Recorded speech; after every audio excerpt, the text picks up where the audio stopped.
Hey guys, welcome back to World of Warships. Today we're taking a look at the Jacksonville, the super American light cruiser. This is the extension of the Worcester, which is one of my favorite ships in the game, one of my favorite tier 10 light cruisers. It is so powerful.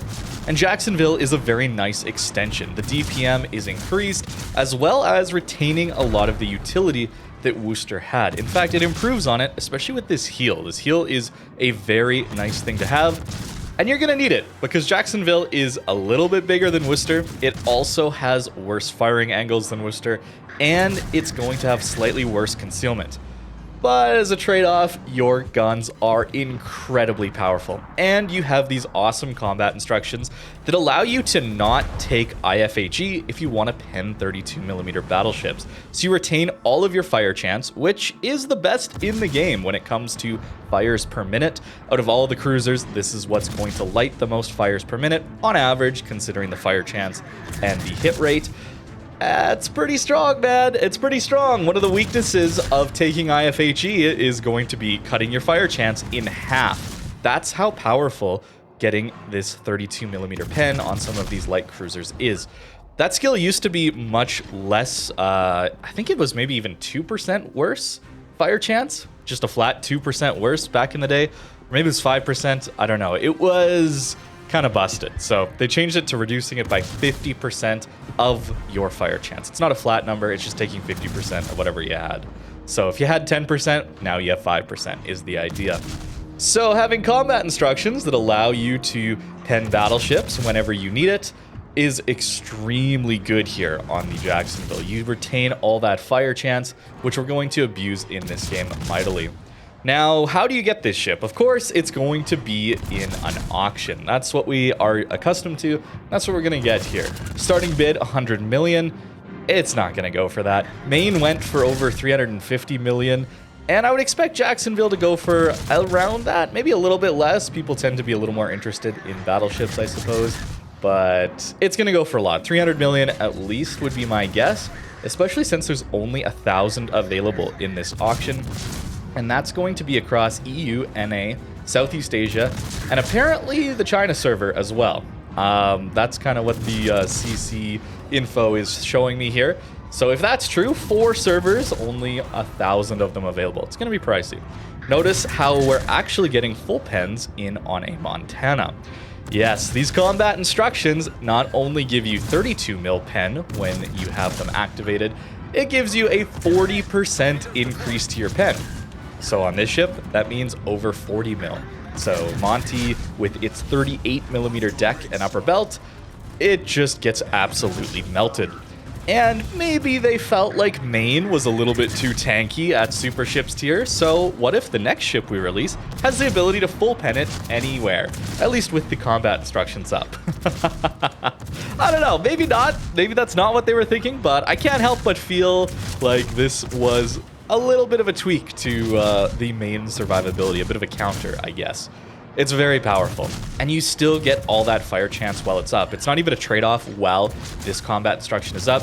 You gain the shell pen, but you maybe would reduce your fire chance while the combat instructions are active. Nope, you just get that extra shell pen, which is really powerful. The potential downside I can see here is greeting out to activate your buff. It does take a little while, quite a few hits to actually activate this buff. And it seems like it decays rather quickly, these combat instructions.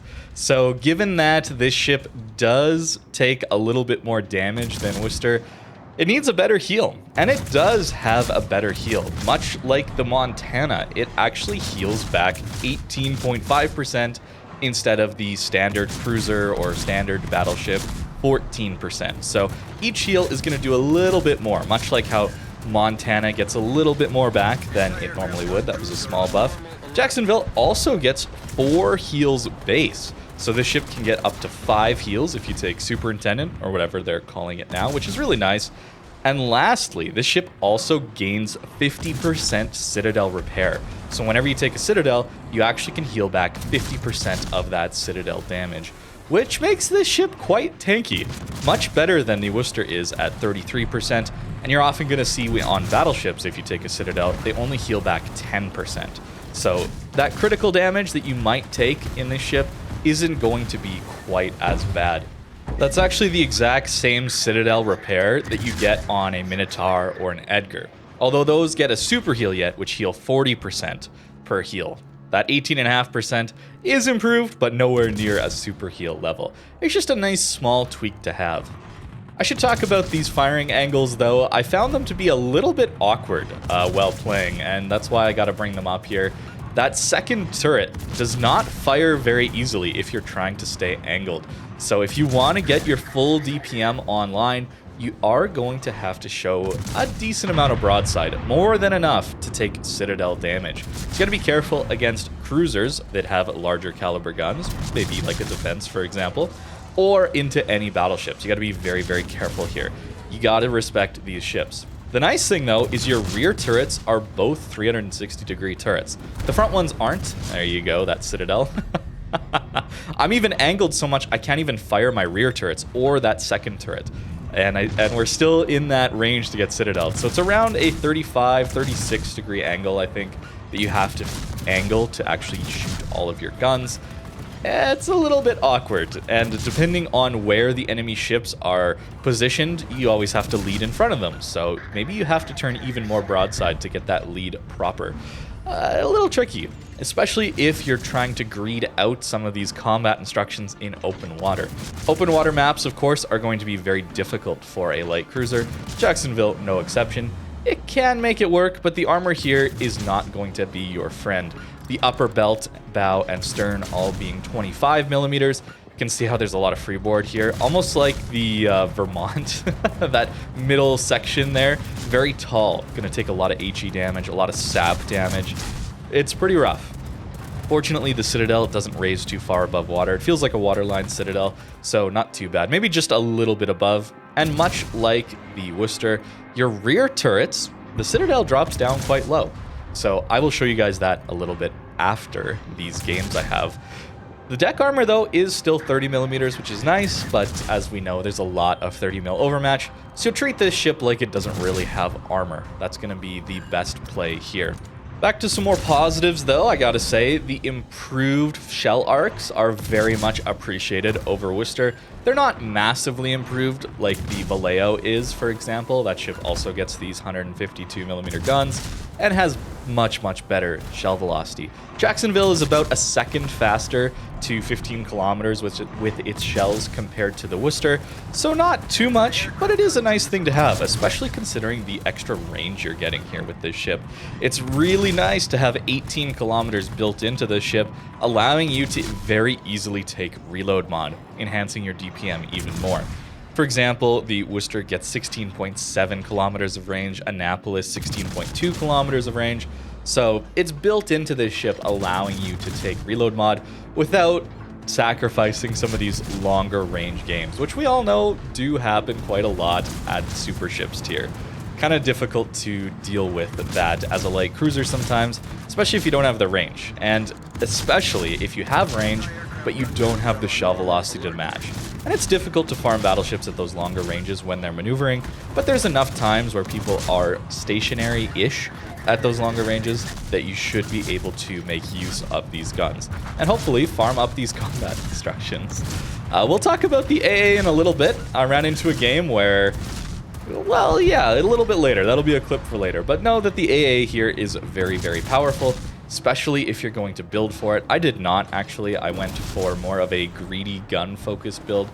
And with this one, I went a little more standard. I'll show you the builds in a little bit, but just a more standard concealment and then getting a few more consumables, adrenaline rush, that kind of thing. Now, I really want to focus in here on dealing with this Laoshan here. Probably not pronouncing that right, but that is a Lion, I believe, as just a Pan-Asian premium version of a Lion. So, tier 9 British battleship with 32 millimeters of armor everywhere.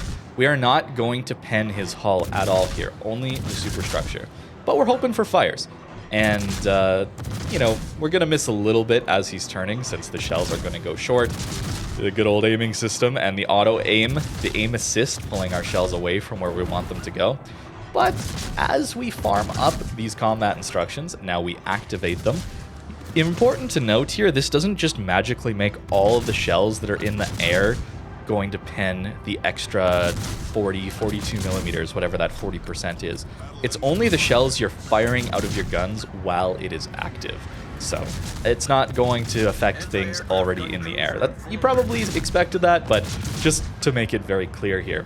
But notice the damage increase here, the massive damage increase here while we have these combat instructions up. The full pens are, I mean, we're only shattering if we happen to hit his turrets, essentially. It is so powerful, and we're retaining that insane fire chance. We might even get all 4 here. Oh, not quite. The rear superstructure fire actually just burnt out.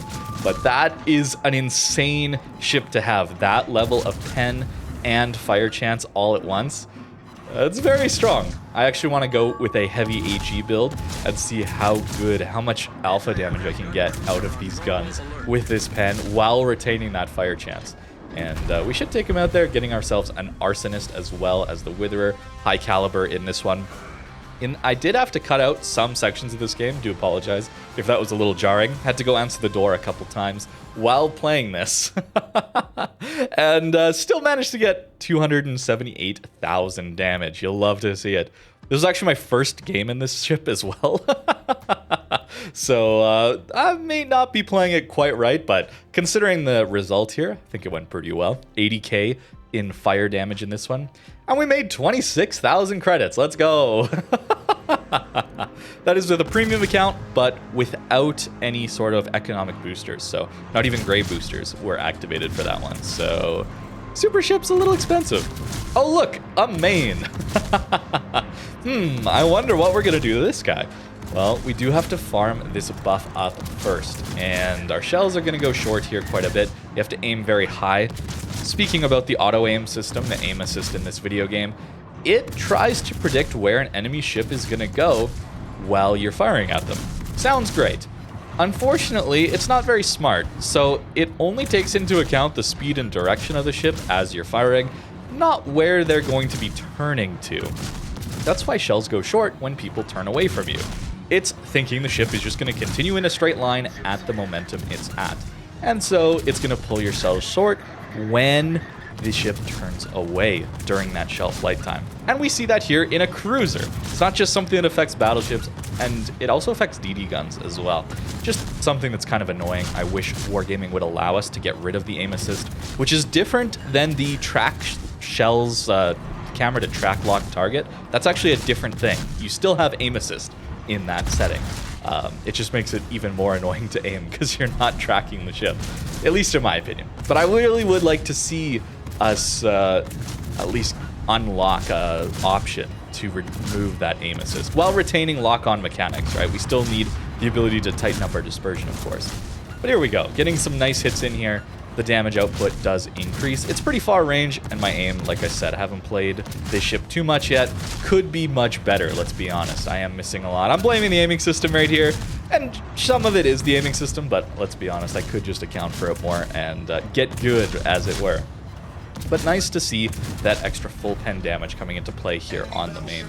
And it doesn't take too long to farm up this buff if you're firing at a ship for an extended period of time. It typically was, I didn't need this buff all that often, so whenever I would use it, it would just be for those 32mm battleships. But considering we penned 30mm already, we don't even need to get it here for this Salem to do some big damage. I'm going to miss a little bit more here, but that first salvo doing like 5k into him, very, very nice. The guns hit extremely hard here. Now on to the last game I have for you here, one where, I'll be honest, did not have the most fun, but at least we get to see what the AA is going to look like here. It's some of the best continuous damage in the entire game. The flak is nowhere near as good, but the continuous damage is pretty solid here. Unfortunately, that means, well, you're going to be slowly getting plane kills. The flak is really what we need to hit in order to deal with airplanes. The way it's balanced, at least the way it seems to be balanced, is continuous damage in this game is all about dealing a little bit of damage to the carriers so that it feels like it's losing some planes for a strike, but nowhere near enough to actually counter the strike. I am of the opinion that carriers are very broken in this game and very unfun to play against, that ruin a lot of the matchmaker. Notice that we just slapped those planes there. He hit a flak burst. So that's where the RNG factor comes into play. And it feels bad, I'm assuming, from both sides, where the carrier just gets to come and strike you and you don't shoot down any planes because you're not hitting any flak bursts, and it's just the kind of weak continuous damage that's only dealing a little bit of damage to the planes, but he's still going to get 1, 2, 3 strikes off depending on the continuous damage. At least here the continuous damage is enough that it's probably only 1, maybe 2 strikes, at least if your AA is at full HP. But really, if you want to counter the carrier's planes, it has to get hit by a flak burst. And that's the problem here with the Jacksonville, is your flak is actually quite a bit worse than a lot of the other ships at this tier. And that's kind of just disappointing. It's fine, but you're gonna have to build into this ship for that continuous damage if you want to deal with the planes that way. But yeah, it's got worse flak than looking here at a Sejong, Takahashi. Petrie has better flak. Austin, Stalingrad, Annapolis, Yodo, Edgar, way better flak. So it's fine. Especially with defensive fire up, it should help as well. And if you build for it, you certainly will shoot down planes. But in this one, we're actually going to get into a little bit of trouble. We managed to take out the Conde, very nice. We have to deal with the Vincent, kind of going 2 for 1 over here, hopefully. And you're going to see more of that excellent combat instructions, allowing us to do a ton of damage to this battleship here. But we're going to eat some HE salvos. And what happens when you eat some HE salvos? Well, you go from 92% of your AA being alive down to 58% in one salvo. So we're not going to have very much AA left at all. So that's the problem here, is if you're going to build into AA, very much the same as if you're going to build into secondaries on a battleship. You're just going to waste those points anytime you get hit by any sort of higher caliber HE or continuous destroyer lower caliber HE. You're just going to blow off all that AA, all those secondaries that you invested so many points into, and you're still going to be at the mercy of the carrier, at least when the AA gets blown off your ship. Which feels bad, man. It feels bad. I wish Wargaming would kind of wake up to the fact that carriers are so unfun to play against. Actually, they did, didn't they? When's that AA? When's the rework coming, man? I'm so scared. I don't know if you guys have seen, but go look at some of the World of Warships Legends stuff around their rework that they did. Oh boy, I'm kind of terrified now. I almost don't want them to rework carriers because they're just going to make it worse. Little scared. But we do manage to get this Vincent down very low on HP. Combat instructions very, very good here. Against surface ships, Jacksonville is actually very, very powerful. A lot of fun to play because, I really enjoy Worcester, for example. So, of course, I'm going to enjoy this ship. I think it's a really nice extension. It's just carriers are pretty unfun to deal with. Let alone the small matchmaker. Haven't even talked about that yet this game, but what's a 4v4 game? Well, welcome to super ships when the game doesn't have very many players. Wargaming thinks that we need to have fast queues, and maybe they're right. Maybe the players are retained better with faster queues. Personally, I hate it because it means anytime I'm playing a super ship, I'm potentially just guaranteed to have a tiny little match here, potentially against enemy super carriers in a game mode where there's only 4 of us for him to focus on. And carriers, in my opinion, aren't even close to being balanced in a 12v12. Yeah, not the most fun experience. I wish we could change it so that super ships had an unlimited time in queue, and the only time a queue would pop for them is when it's full, and there's actually a 12v12 game. Just let these people sit in queue. Pretty unfortunate, but that is the way the game is right now. And you're going to see that our AA doesn't really do a whole lot here. But that's to be expected when we only have 42% of it left. But we have potential here to clutch this game out. We find the Ragnar there, takes a little shot at us, but it lets me know his position, which is very important here. I'm hoping to get around this island to maybe deal with the carrier. He got into the B cap to capture it. And hopefully we'll see him here around this corner. Unfortunate, he's actually going to get behind the island. So now I have to deal with the Ragnar and then potentially deal with the carrier. But on this low HP, even Ragnar is going to do some really good damage into us because he actually gets 30 mil pen on his AG, which is more than enough for our ship. And we'll have the carrier to deal with as well, so I can't just get all my guns on target. So our DPM drops off the cliff here the instant I angle into these rocket planes. And take a little bit of damage, not too much, fortunately. Get a heal off, which is nice.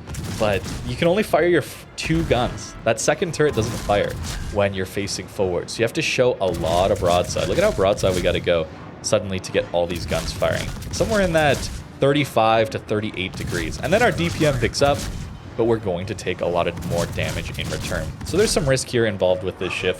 And unfortunately, we're actually going to die to the carrier here. There's I'm not actually able to dodge these torpedo planes. But I mean, 161 there, we kind of went after and killed all 3 of the surface ships, died to the carrier there, and didn't enjoy ourselves. I'll just put it that way. I wish... I don't know what to say. I don't know what to say. I don't want to just complain about carriers all the time, subs all the time, but it truly does ruin the gaming experience for me most of the time. It's these 2 classes. And I would certainly play the game a lot more without them in the game. I'll leave it at that. Back to Jacksonville, though. We do get ourselves an AA defense expert. Very nice. Get a ton of base XP in that one again. And pretty nice damage into that Vincent, I gotta say. So given those are my first few games in the Jacksonville, I think it's a pretty strong ship. I think it's going to be very, very good. Dealing tons of damage to battleships, retaining that fire chance while giving yourself the pen to actually full pen is just incredibly powerful.